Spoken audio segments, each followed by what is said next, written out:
Tonight, there is still a long list of questions after this man was killed at the Denver jail. Michael Marshall died in November. Now, several investigations are underway to see if someone broke the law. Denver 7's Marc Stewart is live. And Mark, Denver police now have the case.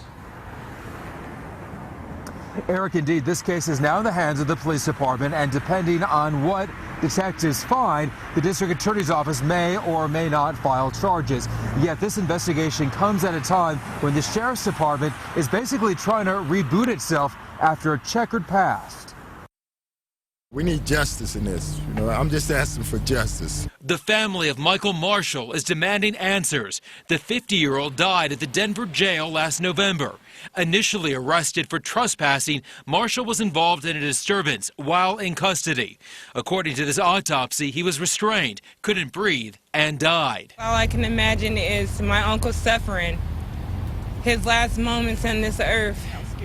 How scared he was. The coroner calls Marshall's death a homicide, yet that doesn't mean a crime took place. Denver police are now investigating as the family demands answers. We want to see the evidence. The death of Michael Marshall comes just 3 months after the arrival of Patrick Furman as the new sheriff. His arrival is part of a bigger move to overhaul the department after a series of controversies. That includes this violent video showing Marvin Booker, who died in jail custody. Denver taxpayers paid his family $6 million. In another case, Jamal Hunter was choked on camera and tortured by fellow inmates. He was paid $3.25 million. Now, another high-profile case, putting conduct and credibility in question.